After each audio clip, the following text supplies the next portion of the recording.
Welcome to the New Books Network. Hi, I'm Elizabeth Ferry.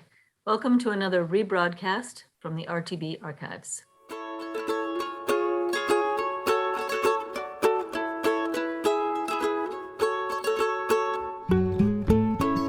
Hello, and welcome to Recall This Book. Help! Yes, you heard me right. I need somebody, not just anybody. Today, we're diving into the fascinating world of self-help. So, alert listeners may recall that our very first episode, which was theoretically about minimalism, ended up in the magical world of tidying up with Marie Kondo. And other, even more eagle-eared listeners will recall references to the revival of Stoicism under modern-day guises, often name-checked by way of Adam Smith and Hannah Arendt. But today in the studio with me, I'm happy to have a real expert, not a self-help guru, but a guru of self-help. Harvard English professor Beth Blum. Hello, Beth. Hello. Recently published a terrific history of the genre, which is called The Self-Help Compulsion, Searching for Advice in Modern Literature. And we turn to her today, not just to learn about the research on the relationship between canonical literature and self-help, but also to trace the amazing mutability of self-help over the last century as we move from Dale Carnegie's How to Win Friends and Influence People to books with titles like, help me, Beth, it was a Girl Stop Apologizing? Girl Stop Apologizing. Girl Stop Apologizing. And The Gentle Art of Not Giving a Fuck. We're allowed to say that on our subtle podcast. Art. Subtle art. Thank you. We're allowed to say subtle and gentle. In other words, books in which self-help seems to be less about influencing others than it does about pushing them away. The sort of self-help as leaning out, as it were. And then we will end, as we always do, with Recallable books, where we talk about other books that are related to our topic that you might also want to dive into if you found our topic of interest. So, Beth, thanks. It is great to have you today. Thank you so much for inviting me. Can I ask you to begin by talking about how you came to self-help as a topic? Sure. Well, the truth of the matter is I came to self-help as a topic. My mother was always sending me self-help books, and I usually would just throw them away or put them on a shelf and never look at them. But then she. And what kind of titles did they have, the ones your mom sent you? Well, Don't Sweat the Small Stuff was one I definitely remember, things of that ilk. Yeah. But she sent. And is that a book about self-control? Don't Sweat the Small Stuff? This is about worrying. It's about worrying. And I think it'll actually be relevant to our conversation because in many ways it's a kind of precursor of a lot of the not giving a crap kind of rhetoric you see in contemporary self-help. Right. So responding, I think, to a rise in anxiety and worry as a kind of social phenomenon. But one book she sent me. In fact, wasn't the title of that Don't Sweat the Small Stuff, ellipsis, and it's all small stuff? Precisely. Right, yeah. Richard Carlson in the 90s. In the 90s, Yeah, okay. yeah. Yeah. Okay. But one book she sent me was one that I was sort of intrigued by and didn't throw away but actually opened, and that was Alain de Botton's How Proust Can Change Your Life. Oh, yeah. And I was an undergraduate at the time reading Proust in my literary courses, and so this really intrigued me because it seems so counterintuitive, and obviously that counterintuitive idea that Proust would have practical advice was something that Alain de Botton was really exploiting in his book. But that's what first kind of drew me to this topic and made me interested in the question of the relation between the literary and self-help. Yeah. And so the book is really offering a new history of self-help seen through the lens of the literary. So self-help is a phenomenon that's been, heavily discussed by historians, economists, sociologists, but literary scholars haven't really weighed in on the phenomenon. And I think that's a mistake. I think that as specialists in the kind of meaning and circulation of texts, literary scholars would have a lot to contribute to conversations about the kind of appeal of self-help and its history and the way it's tied to the circulation of print. Mm-hmm. And so this is what kind of drew me to the project, and part of what my kind of literary research and perspective enabled me to see was the existence of a really vast and very diffuse archive of self-help ephemera that was emerging before the kind of usual starting point that we date self-help's origin as being. So emerging really in the early 20th century, the late 19th century. And you have at that time a flourishing of small magazines, periodicals, pamphlets, also books, lectures, mail order courses, all under this rubric of this phenomenon known as New Thought philosophy. And this is really the earliest kind of self-help movement, I think. But what is isn't Samuel Smiles' book called? Yeah, Samuel. Okay. So prior to this, you do have a Victorian culture of self-help or self-culture, as it's often discussed. And my book is actually beginning with the publication of Samuel Smiles' Self-Help, one of the first books to really use that term in its title, although other books were also using the term. But he really coined it. And that's where my investigation officially begins, because you can see a lot from a literary perspective, I think, about self-help's appeal and the kind of work that it's doing by looking at Smiles' text, and in particular the way it's kind of quoting and decontextualizing literary works, and the way it's being received around the world. But I think in terms of the kind of what we think of today when we think of self-help, so positive visualization and kind of you can use your mind to get all of the wealth and health and success you've ever desired, that kind of discourse is really a descendant of New Thought philosophy, which was this kind of early 20th century philosophy, very New Agey, pre-New Age. Yeah. So I give some of this prehistory just to say that Dale Carnegie is not really the kind of the origin point that we typically imagine him to be. He was really embodying many of the kinds of philosophies and ideas that were percolating at the time and in the decades prior to that. But he came onto the scene and really seemed to capture the energies of this New Thought movement. And he was very influenced by it. So he read a lot of Orson Swett Marden. He read a lot of these New Thought pamphlets describing the power of positivity and visualization and the like. And he managed to package it for salesmen and people struggling to climb the corporate ladder in a way that audiences found really appealing. So actually, the New York Public Library just did a study of its most circulating books in its history. And Dale Carnegie's How to Win Friends and Influence People is the most circulating book, nonfiction book of their history. So Beth, help me understand something. I hear what you're saying about the New Thought power of the inward power of the mind, helping you, channel your psychic energy and all that. When I read Dale Carnegie, it seems like a classic, what Reisman calls in The Lonely Crowd, it seems like a classic other-directed book. Like everything is about relationality, right? It's about how to connect with other people. All the allegories all the stories are like, nobody cares if you're an engineer. What matters if you can manage people? What matters is how do you make people call you by their first name? So how does that side of it, the other directed side of it, relate to what you're describing? Right. So the whole argument of Carnegie is that it doesn't matter if you have the technical expertise if you don't know how to be a people person. Right. You don't know. So his book is really reflecting something that you see in the kind of self-help more generally of the period and the decade before, which is actually what Ernest Hemingway's uncle called the necessity of get-alongableness. Get-alongableness. Wow. What a very unget-alongable word. Yeah, that's terrible. But this kind of anxiety stemming from the realization of how much of our fates and our success, our kind of possibilities depend on our reputations and on what other people think of us.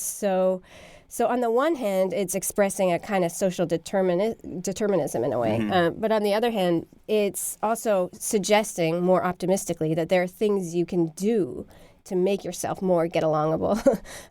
And so there's a kind of possibility of agency there at the same time as it's symptomatic of a broader kind of deterministic view of the social. So mentioning reputation management, you're obviously thinking about parallels between like the 1920s and the 2020s, I guess we can now say.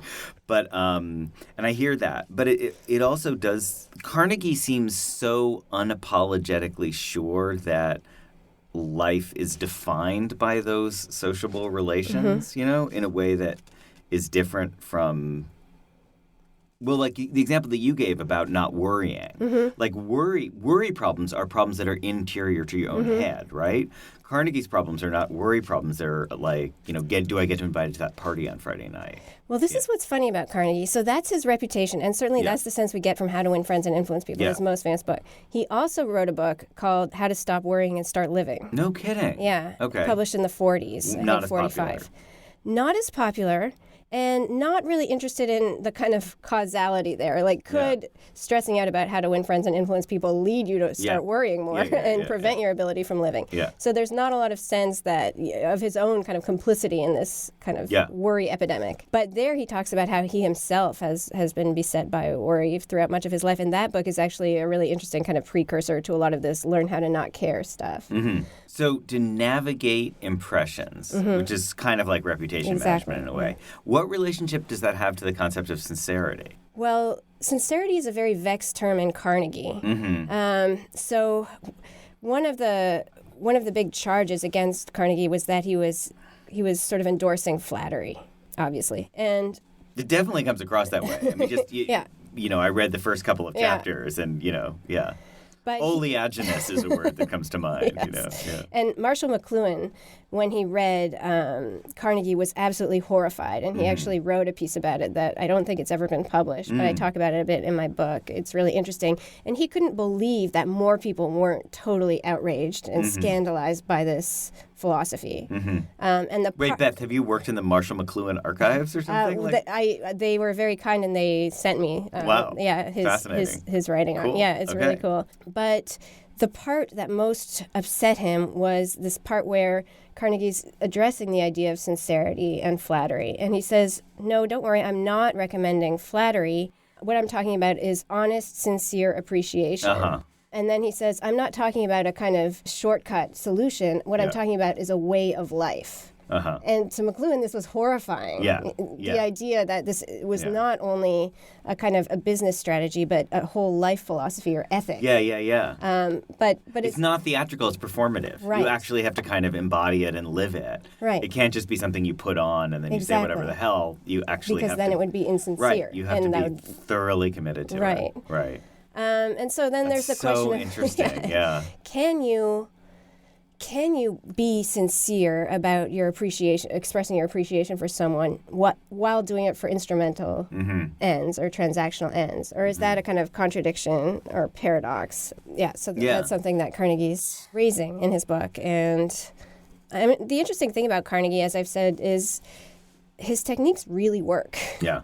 I mean, I've given myself a week and said, okay, try, just to see what it would be like to try to implement some of these ideas. And chiefly in terms of the idea of not trying to flatter people or influence them necessarily, but if there's something somebody's doing that you admire or appreciate, why not vocalize that? Which is something that if you're kind of a more critical or grumpy person, you might not necessarily automatically do. And so that aspect of it, which ultimately is what he's recommending, is actually somewhat useful, I think. I see. So speaking of which, let's talk about the uptake of self-help sort of through the 20th century. So the story, because I really want to get to this story of, these kind of neo-stoical texts of our own day, which call themselves self-help, but are about, basically, managing without the rest of the world, or being able to hold the world at bay or stop apologizing.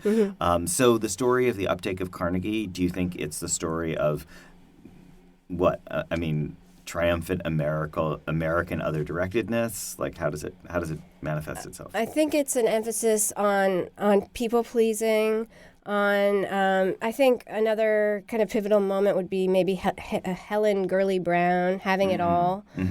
So the idea of really, this is what the sociologist Mickey McGee calls the self-belaborment of self-help. So the idea that the individual has to do a lot of work at all times to kind of try to be hitting all of these boxes and pleasing all of these people and doing all of these things right. And this creates a lot of pressure. It contributes to the kind of culture of stress and overwork and anxiety that I think a lot of the contemporary authors are reacting against. The way in the book that I describe this more recent kind of turn in self-help away from other-directedness and toward kind of self-fulfillment and self-affirmation is I describe it as a kind of apathy prestige. So there's a kind of valorizing of not caring and not doing. And this, I think, definitely adopts a different valence for men and for women. So, and there are going to be exceptions to this, but for men, I think the kind of interest of Stoicism is particularly heightened for young men of a certain demographic who, often people have discussed more generally the kind of neoclassicism of a lot of the kind of alt-right, part of a sort of nostalgia for a kind of more patriarchal time. And so in that analysis, Stoicism is just one more example of kind of a residual, like ancient Roman or 18th century kind of more manly virtue. Right. Okay. That's one reading of that trend. Yeah. But that sort of blurs together a whole bunch of older Yes, it philosophical. does. And I think there's there's a kind of a more specific way of accounting for the interest in Stoicism that has to do with its actual content and practicality and advice. That's not just reading it as purely symptomatic of this kind of political climate. But I do think that is also a part of it. But in any case, for women, I think the interest in apathy or in not caring comes from this history of this idea that I mentioned of having it all, this kind of burden of being a kind of domestic Bring home the goddess. bacon and fry it up in a pan. Exactly. And so you have a book like Tiffany Dufu's Drop the Ball, Achieving More by Doing Less. Achieving more by doing less. Okay. Jenny Odell's How to Do Nothing is, I think, sort of a work of a hybrid work of self-help that's contributing to that genre. And then you also have Sarah Knight's The Magic Art of Not Giving a Fuck. So there's certainly an interest among women authors in using this new discourse to rid themselves of the baggage of a lot of the gendered history of, what Hochschild called like the emotional labor or emotion work of being a woman. But they do, so in other words, so if I'm understanding you, then you basically are saying that these are just tonal differences, but underneath, if you're against emotional labor, that's a form of Stoicism, isn't it? Or is it? I think so. I mean, I think that the interest in Stoicism sort of crosses gender lines. And for instance, the author Elif Batuman is really interested in Epictetus and Stoicism in a way that I find. So, I mean, and I'm interested in Stoicism. So I don't think it can be divided purely along gendered lines. But it's certainly true that in terms of Stoicism, the whole neo-Stoical movement received a huge push from Ryan Holiday and Tim Ferriss, who are two kind of life hacker podcast you sent me one of Tim Ferriss's videos. It's pretty hilarious. Yeah, but they're tremendously popular. Yeah. And Ryan Holiday, who's a friend of Ferriss, probably has done the most to promote Stoicism. He used to be a director of PR for American Apparel. Yeah, and then he turned to kind of publishing these kind of calendars about Stoicism with like a Stoical quotation for every month and things like that. But so Ryan Ferriss Tim Ferriss is giving a TED Talk about Stoicism, and suddenly Dale Carnegie is resurrected and appears with and he is also giving a TED Talk. What would they have to say to each other? Would Dale Carnegie be like absolutely shocked and appalled that this is where self-help had gone, or would he recognize it, or? Well, I certainly think that part of the appeal of Stoicism today has to do with the way it presents an alternative to the positive thinking tradition. Right. That Carnegie was very much endorsing. And so part of what's interesting to people about Stoicism is the way it's making space for negative experiences. And one of the exercises that Ferriss loves is the premeditatio malorum. So this practice of imagining the worst that can arise and kind of doing that in order to purge yourself of your anxiety and fear. Thinking. Exactly, the power of negative thinking. So that would certainly run counter to the positive inclinations that you see in Carnegie. At the same time, I do think that, as I said, with Carnegie's kind of later work, How to Stop Worrying and Start Living, you see a recognition of the need to kind of engage in this personal inventory taking. That is something that Stoicism advocates, and a lot of these contemporary self-help gurus are also recommending. I was wondering if you had thoughts about the significance of self-help as a book that people would still pick up in a bookstore versus it just seems like it probably lends itself to TED Talks, YouTube videos, probably podcasts. So do you have a thought about that, about self-help specificity of like what medium you get it in and whether that's changing? I think self-help was actually made for the internet. Interesting. I mean, okay. So the decontextualized quotations, the kind of inspirational sound bites that you find even in Smiles have an ideal home online and in the world of memes and kind of soundbite wisdom and the like. So is there any tension between that and the notion of a self-help that is training you to like feel fortitude and like? Yes. Okay. Yeah, absolutely. I mean, to be true to yourself and yet to be disseminated along the internet.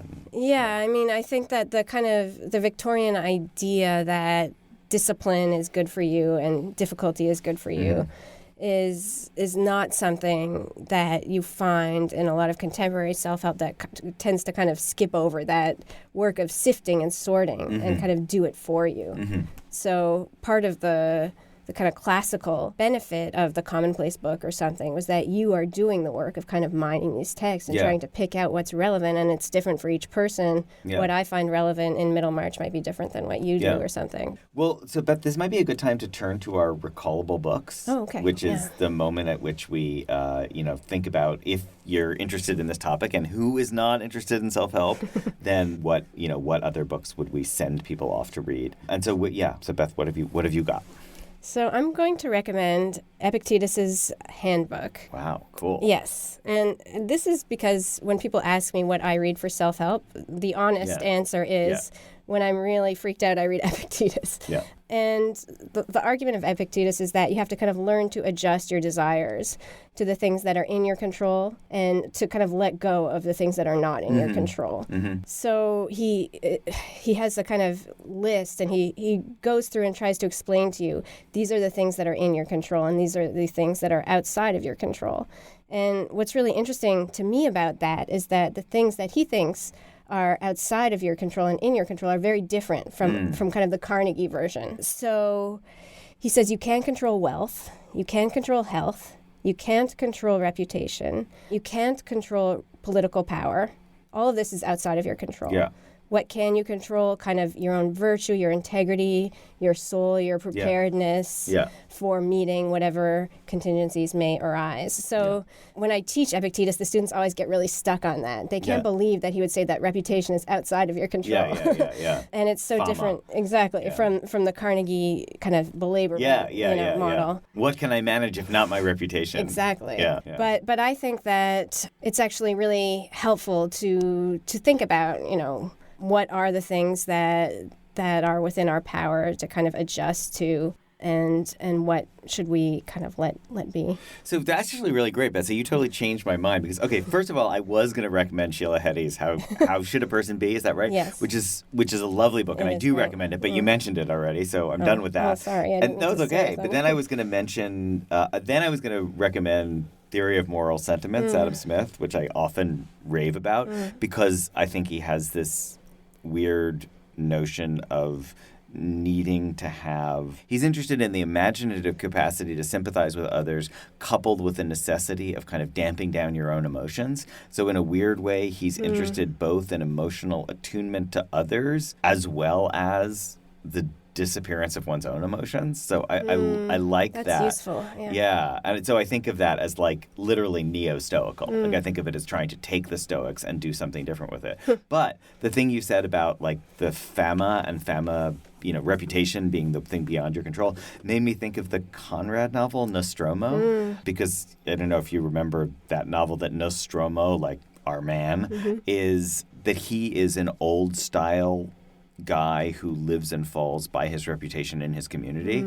And the story of the tragedy of Nostromo, I'm not going to go through the whole plot here, which I don't even really remember, but basically he's caught in a new world where he could be kind of enfolded in capitalism and pursue treasure, but his nature is to only want to be defined by like what his standing is in the eyes of his community. And his tragedy is that he's caught between these two things. He can choose community or he can choose wealth and possible triumph elsewhere, and he kind of can't make those ethical systems reconcile.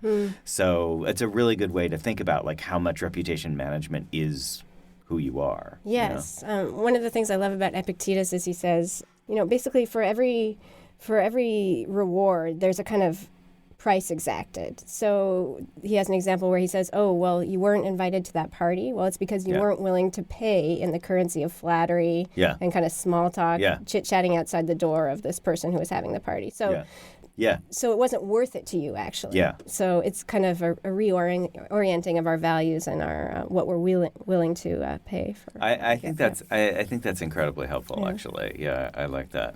I feel like there's probably a way to bring Willa Cather in there as well, because I think like Cather is constantly aware of that moment of like the Yeah, the intersection of different emotional economies. And actually, that's also a great connection since this conversation comes in the middle of our mini season on money. So in a way, that connects us to it at least connects us to economic questions.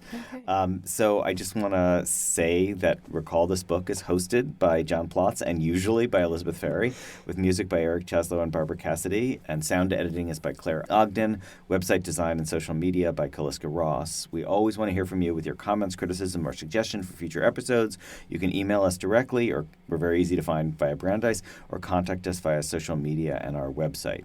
Finally, if you enjoyed today's show, please, please, please do consider writing a review or rating us on iTunes, Stitcher, or wherever you get your podcasts. And you may be interested in checking out past conversations with, for example, Quinn Slobodian on the rise of ethno-nationalism, interviews with Shishen Liu, Zadie Smith, Samuel Delaney, and Mike Lee.